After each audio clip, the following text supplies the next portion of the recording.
yard. Did you see what it was? Was it a person or an animal or? A good-sized man, or something. Looks like a man. Okay. You've had problems in the neighborhood before? Yeah, my dog was killed here just recently. I don't know what it was. Welcome to Sasquatch Hypotheses. If I was going to take it, so whatever it was, it was Jesus Christ, you better... Sure. See ya! Hello? Get somebody out here. What's going on now, sir? Son of a bitch is about 6'9". Do you see him now, sir? Yes, I'm looking right at him. Uh-oh. Is he in your yard, sir? Yeah, God, he's big. Okay, what's he doing in your yard? He's looking at me. And the guy is on foot. I don't know what, it's a big, real big person. But it is a person. Yeah, I'd say it was a person, somebody really big. And good evening, folks. Welcome to Sasquatch Hypotheses. And first off, let me apologize for how long it's taken for me to get this next episode up. I had a lot of things going on the last few months. I had this surgery on my bicep on my left arm, and I was out of work for a few months, and literally on the way home from the doctor's office, I got a phone call from my sister down in Florida. My sister and my mother live down in Florida, and I live up in Ohio. And my sister told me my mother had been diagnosed with stage 4 lung cancer. So I'm sure you can imagine that I wasn't quite in the mood to make many videos right off the bat there. And things are changing a lot. I'm going to have to move down to Florida. And since my sister has MS, and now my mother is in stage 4 cancer, she's going through chemo and radiation and all that stuff. So I'm going to have to move down there and help them out and that kind of thing. So I've pretty much kind of, got to the point of, accepting the diagnosis and all of that, and trying to get back with it. But just so y'all know, within the next probably month and a half or so, I'm going to be moving. So this episode, I'll try to get another one in before I have to make the move down there, but it could be, a couple of months before the next episode comes out. Maybe not, but on the bright side, as far as, the show goes, I'll be down in skunk ape territory. So there's a guy that's down there. I forget his name. I'll have to look it up. I'm sure some of you know who I'm talking about. Who's down, I think he's just west of West Palm Beach, down in that area, around Alligator Alley, which is about maybe 30-40 minutes south of where I'm going to be moving to. So maybe I can get with him and go out and do some, look for some skunk apes. What was that? Excuse me, I just got a message here I've never seen before about the encoder overloading. Hopefully this is going to record, because I'm getting tired of re-recording videos and stuff. Anyway, on to the show. So I think that's covered everything.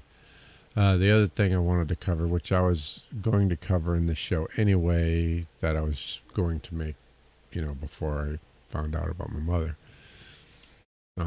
is that I'm planning to try to buy a mobile home and go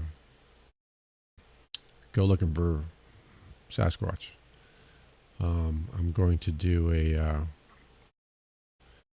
basically go out and, I don't know if you understand, boondock means, go out and camp without any kind of utilities and stuff, but a mobile home will be self-sufficient with, like solar panels and that.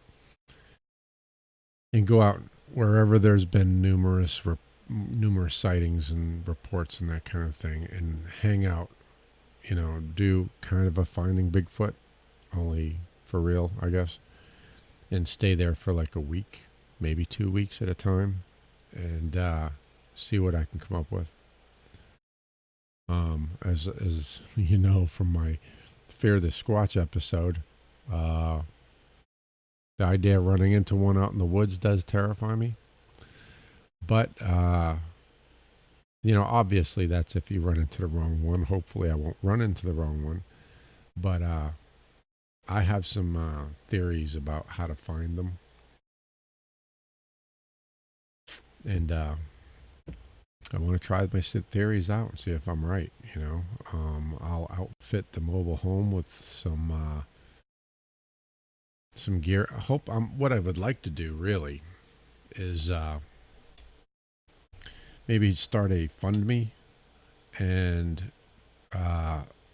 where people fund me to build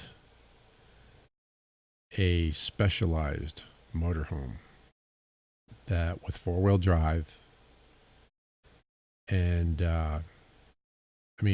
not quite real different from a regular mobile home, because I don't want it to be like outlandishly expensive, but with 4-wheel drive, it probably cost a couple of $100,000 to do it, as opposed to $500,000, $1 million, $2 million, where some of those motorhomes are just crazy. But they do make 4-wheel drive versions, and I'm pretty tech savvy, so I can do some of my own equipment for looking for, vocalizations, movement, that kind of thing. So I want to be able to take that motorhome right up into the woods and sit in the woods and look for them, rather than sitting in a parking lot and looking for them, or sitting in a parking lot and walking 100 yards out into the woods, like some people on a show we know. But really try to get out there in the thick of it and see what I come up with. Spend a week or two in each location, move around the country, go to some hot spots, that kind of thing. So I'll put a fund me page up, and if it gets funded, it does. If it doesn't, I'm going to do it anyway. I just won't be able to do a 4-wheel drive. Then I'll have to do the park in the parking lot and walk out into the woods. Of course, I'll walk more than 100 yards. I'll do whatever it takes. And I'll have to do it that way. I'll have to get obviously a very cheap one, because I'm not made of money. So if I can't get funded to build one that can actually drive out into the woods, 4-wheel it, big tires, the whole 9 yards, and get out there, then I'm just going to have to get some old motorhome and do what I can to outfit it to get as off-road as I can. But, they don't have much ground clearance and that kind of thing. Some of them are better than others, but, I'll have to take what I can find and go from there. So that's one of the things I have planned for the near future. Obviously, well, this thing with my mother, hopefully that she'll come out of the chemo and the radiation therapy and all of that cancer free, and make it another 5 years or more. Statistically, that's probably not the case, but obviously, like anybody whose parent has cancer, I hope that it does do something. I'm also coming up with some, I do some a fitness channel as well, and I'm kind of up on some of the new science on certain supplements and protocols and that kind of thing. So I'm gonna have her start that, which should, help her out, help her get over it if possible. So hopefully that'll work out. In any case, the time, the next 6 months or a year or whatever, I'll spend that, trying to get the fund me get the funding from the Fund Me, or find myself a decent rig to start out with, and then build it out, that kind of thing. So that's where that is. Anyway, on to the show. What I wanted to talk about tonight is I've actually listened to a lot of different podcasts and YouTube channels and that kind of thing about the negative aspects of the Sasquatch, and about how science won't recognize them and all that kind of stuff. And the thing of it is, we have thousands of footprint casts, track casts, and as I understand it, there's been some ambiguous information there as to whether hair samples have actually been, valid Sasquatch hair samples are out there or not. I hear there are, and that they're just being, poo-pooed as being just unidentified animal of some kind, and nobody's going to say that they're a Sasquatch, which really kind of leaves it up in the air. But some researchers say that yes, they have been identified as unknown primate. Okay, if that's the case, we have footprints and hair samples. As I understand it, there's even blood samples out there. I've heard that too, that there's actually unidentified primate blood samples that have been gathered, and that are known and that are out there. So we have all of this information. Yet for some reason, science won't recognize them. In the meantime, we have people going out in the national parks, and I'm sure you're listening. You've heard the missing 411 stories. We've got thousands of people that have gone missing. I think it's thousands a year, if not hundreds a year at least. But I would think thousands. Thousands a year go missing across the entire country. And nothing's done about it. As a matter of fact, it's swept under the rug. My theory is that part of why they're trying to keep Sasquatch a secret, and why they sweep everything under the rug, is because they don't want to have to take responsibility for these kids, really. Little girls, little boys, old women. I heard one story about, what was it? I don't know if these people knew the old woman or not. Because I don't recall if I caught that part of the show or not. But these people were out there. I don't think they knew her. These people were out camping or hiking, and they saw a Sasquatch grab an old woman, I guess break her neck, throw her over her shoulder, and just walk off in the woods. And I guess they reported it and everything, and it was just swept under the rug.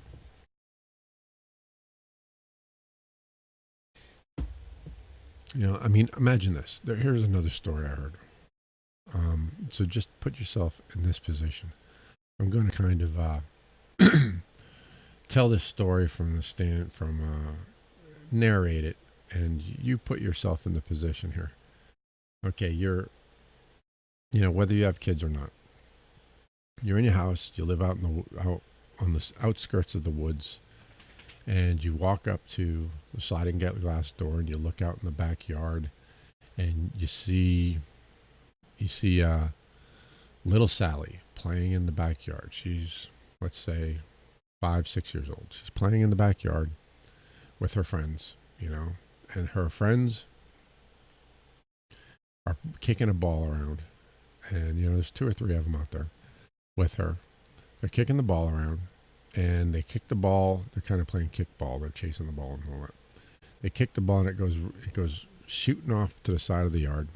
And these kids are bigger than Sally. Sally's about 5 or 6. These kids are maybe 8, 9 years old. So they're a lot faster than her. She's sitting there. She's playing with the flower, and she's not really being allowed to participate too much because she's just too little. So she's just out there with them, kind of. You know how little girls are; they get in the way, you know. So she's picking flowers and doing her own thing out there with them. Kick the ball; they all chase the ball off to the side. You're standing there drinking your coffee, watching your little girl playing with the flowers, and thinking about how cute she is, and then you notice that all of a sudden she stops and she turns around and looks behind her, off to the right, and you try to look off to the right, but you can't quite see because there's a part of the house like where the kitchen sink is and stuff that it kind of jets out a little bit, and you look over, you can't see what she's looking at, but she's looking at something, and she's just staring, right? And now the other kids, you can hear them off on the side of the house. They've kicked the ball out and they're maybe heading out towards the front of the house. So you're like, what is little Sally looking at? So you go to slide the sliding glass door open, and just then, a Sasquatch goes running across the yard, grabs little Sally up, cracks her neck, and goes running off in the woods with her dangling from his hand like a rag doll. You freeze. You sling the door open all of a sudden, and you go hauling ass after the Bigfoot and your little girl. You get to the edge of the backyard. You can hear trees and limbs cracking, and way off in the distance. He's way the heck out there, and you just stop, and the realization hits you. You hear that. You hear the cracking stop. You know your little girl's gone. You know that at that very moment, the Sasquatch is ripping the flesh from her bones with his teeth. That your little girl has become nothing more than a game animal to a Sasquatch. I mean, y'all might find that kind of a tough story to tell. Maybe you're unsubscribing, maybe you're turning off the video right now. But think about this. That was a true story. That really happened. Now, the parent wasn't standing there watching, but that really happened. A little girl was out in the backyard with her friends playing. The friends chased the ball off and left her in the backyard by herself, and a Sasquatch ran through the backyard and ran off with her. They never heard a peep from her, so obviously the Sasquatch broke her neck as he grabbed her and ran off into the woods and ate her. Happens all the time. This is in somebody's own backyard. This happened. You have it happen. It's not just in the national parks. Missing 411. My dog. Sorry. Missing 411 is about people going missing in the parks. This little girl was taken right out of her own backyard. And how many stories have you heard about Bigfoot, tapping on the window, trying to get little girls to come to the window? Why do you think that is? You think they want to have a tea party? No, they would want the little girl to get close enough so that they can snatch her out of the bedroom and run off with her and eat her.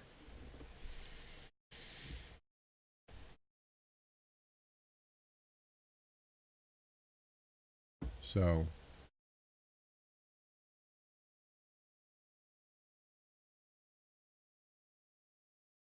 just a second, folks. What are you doing? You don't need in there. All right, anyway. So, it's not just happening in the national parks. This is happening in people's backyards. So, the government is sweeping this stuff underneath the carpet. I guess they're sending special forces in after these Bigfoot, these Sasquatch. And, they're calling rogue Sasquatch in that. I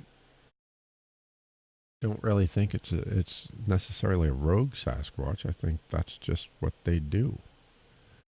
Maybe not all of them. I think it's more likely that.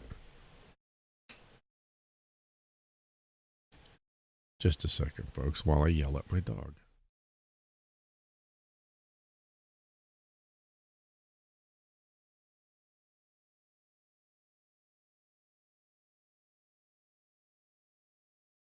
It figures I'm trying to record a show and my dog's being a pain. So, well, let me get to the point. We're at 20 minutes now. I'll make this a short one. The government's covering this stuff up, and they have plausible deniability because Sasquatch aren't real. They don't exist. Well, I heard something interesting on a podcast. I think it might have been Sasquatch Chronicles. I don't really recall. No, actually it wasn't. It was another one, which I can't remember the name of off the top of my head right now. But this one researcher, he's been a researcher for 20 years. He's in Arizona, I think, or New Mexico, somewhere down in there. And he was talking about how, the government refuses to recognize Sasquatch as being real. And he said something very interesting, that there's enough evidence to prove that Sasquatch is real in a court of law. But there is no valid reason to bring a case before a judge in order to use the evidence to prove that they're real. But if we could come up with a reason to take this to a court of law, that we have enough evidence to prove they're real, and once the judge rules that they're real, the government would have to recognize them as being real. So that got me thinking. I think we do have a reason to go into a court of law. If one of you all out there is an attorney, or if you know an attorney, I think that there's a good case for a class action suit for all of these people who have gone missing. All of these little girls that have been snatched out of their backyards. I think that there's a good case for a class action suit against the U.S. government for not protecting the citizens. And I think that if we could get a class action suit into a court of law and then present the evidence, they would have no choice but to accept them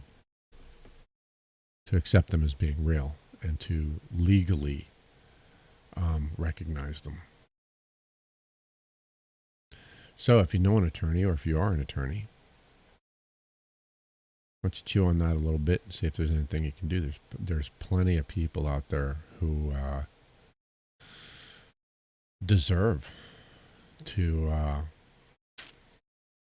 be compensated by the government for their loss. So that would solve a lot of problems. I mean, they're not warning people when they go into national forests. They're not warning people when they live in these areas. They're not putting out any kind of notifications to people who live in these secluded areas when they buy these, probably very expensive homes out here in these beautiful wooded areas, and then their little girl gets taken by a Sasquatch. They deserve to know. And I think a good lawyer could bring a class action suit that would get something done about this. So if you are that lawyer or you know one, let's see what we can get going. All right. That's pretty much where I'm going to call it quits. And like I said, y'all, my shows will be back. It just depends on how things go with this move and, what's going on with my mother and my sister. I don't remember if I mentioned, because I had to redo this video. My mother has the stage 4 lung cancer, but my sister has MS, and she's had it for a long time, and she's not doing too well either. So I'm probably going to have my hands full when I get down there, and it's going to be quite stressful, to say the least. But I will try to keep my shows going, and use it as my outlet, I guess, to decompress. So anyway, there might be a delay, but I will be back, folks. So In the meantime, if you want to get a hold of me and you want to be on the show, you want to talk about this, you want to talk about anything Sasquatch related, you have your own encounter to talk about, anything of the sort, you want to get it off your chest, here is my contact information. You can listen to the audio only show at sashype.blogspot.com, and you can reach me at sasquatchhypotheses@gmail.com. So until the next show, y'all take care. Make sure that you comment, you like, subscribe. And if you don't like it, give me a thumbs down. If you like it, give me a thumbs up. That's if you're watching this on YouTube. But subscribe, share, all that good stuff. And until the next time, y'all take care.